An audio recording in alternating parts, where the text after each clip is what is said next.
Salam sejahtera untuk kita semua. Pelajaran Sekolah Sahabat dengan tema utama Kejadian. Pelajaran ke-12, Yusuf Pangeran Mesir. Sahabat petang. Ayat hafalan.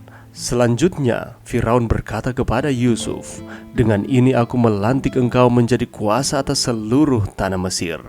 Kejadian 41 ayat 41. Yusuf sekarang adalah pemimpin Mesir, dan saudara-saudaranya sendiri akan membungkuk di hadapannya tanpa mengetahui siapa dia. Saudara-saudara Yusuf akan merendahkan diri ketika Yusuf memaksa mereka untuk kembali dengan Benyamin.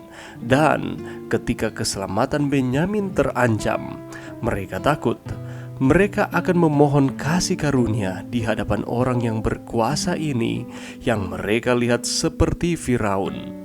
Pada akhirnya, ketika Yusuf mengungkapkan identitasnya, mereka akan memahami bahwa terlepas dari apa yang telah mereka lakukan, Tuhan telah mendatangkan kebaikan dari semuanya itu.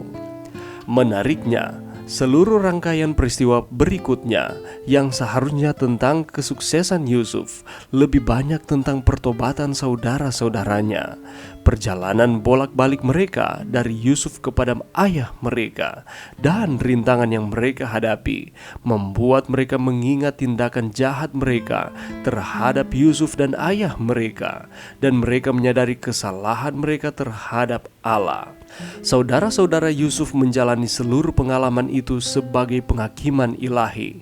Namun kesimpulan emosional yang mengharukan yang membuat semua orang menangis dan gembira juga berisi pesan pengampunan bagi mereka, terlepas dari tindakan kejahatan mereka yang tidak dapat dibenarkan.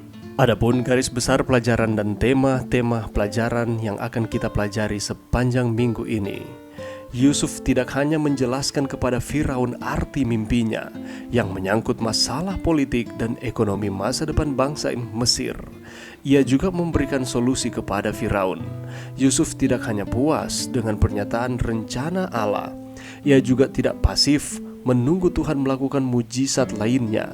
Yusuf menyarankan kepada Firaun agar dia menunjuk orang yang berakal budi dan bijaksana untuk mengelola pekerjaan yang kompleks dalam persiapan menghadapi bencana kelaparan. Kata-kata yang sama digunakan untuk menghubungkan hikmat itu yang Tuhan berikan kepada Daud untuk membantunya memerintah kerajaan. Hanya bimbingan Allah yang dapat membantu memecahkan masalah yang akan datang.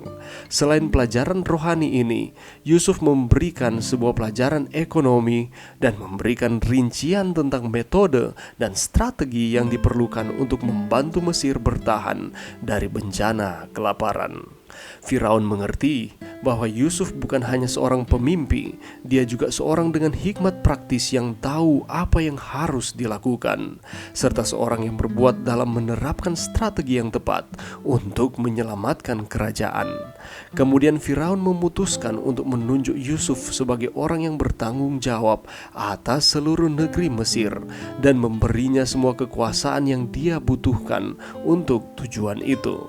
Setelah semua cobaan yang harus dihadapi Yusuf, kisah kesuksesan ini seharusnya menginspirasi kekaguman terhadap kepahlawanan Yusuf. Namun, fokus dari narasi Alkitab bukanlah Yusuf. Akhir yang bahagia bukanlah tentang kesuksesan, tetapi tentang pertobatan, pengampunan, dan kehadiran Tuhan yang tak terlihat dalam perjalanan sejarah. Setelah minggu yang baru saja lewat, kita telah mempelajari bagaimana Tuhan berkarya di dalam kehidupan Yusuf. Ia diizinkan mengalami penderitaan demi penderitaan di dalam setiap kehidupannya. Tetapi di dalam pelajaran kita sepanjang minggu yang akan kita pelajari ini, kita akan melihat kuasa Tuhan nyata di dalam kehidupannya. Allah memulihkan akan keadaan Yusuf sesuai dengan waktu Tuhan. Dan kita akan mempelajari bersama-sama bagaimana Allah mengizinkan Yusuf berkuasa di Mesir setelah Firaun mendapatkan mimpi, dan ia mampu dengan pertolongan Tuhan menafsirkan akan mimpi tersebut dan memberikan solusi demi solusi untuk dapat mencegah kelaparan yang akan terjadi. Kemudian kita juga akan melihat bagaimana Yusuf menemui akan saudara-saudaranya ketika kelaparan terjadi dengan begitu hebatnya, sehingga saudara-saudara Yusuf ini harus mencari makan untuk dapat melanjutkan akan kehidupan mereka beserta dengan ayah mereka. Dan pada saat itulah Yusuf bertemu dengan saudara-saudaranya. Kemudian peristiwa berlanjut ketika dia bertemu dengan adik kandungnya, yakni Benyamin. Apakah respon Yusuf untuk sekian lamanya ia tidak melihat akan adiknya ini, dan pada akhirnya ia mampu untuk kembali melihat akan Benyamin? Kemudian ada peristiwa ketika piala perak dari Yusuf itu hilang. Apakah itu memang benar-benar hilang, atau apakah ada sesuatu yang terjadi pada waktu itu? Dan pada akhirnya kita akan melihat reuni terjadi di dalam kehidupan Yusuf beserta dengan saudara-saudaranya. Bagaimanakah kronologi sehingga Yusuf mengakui pada akhirnya bahwa ia adalah Yusuf yang telah dijual oleh saudara-saudaranya? Dan apa respon dari saudara-saudaranya? Dan apakah pelajaran penting yang bisa kita dapatkan terkait dengan saling mengasihi satu dengan yang lain? Kita akan menemukan jawaban dari setiap pertanyaan-pertanyaan ketika kita akan mempelajari pelajaran sekolah Sabat, pelajaran yang ke-12 setiap hari sepanjang minggu ini.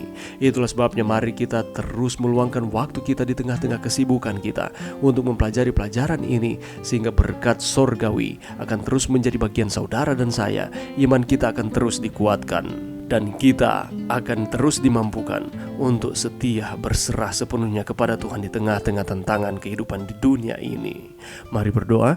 Terima kasih Tuhan atas firman-Mu pada saat ini.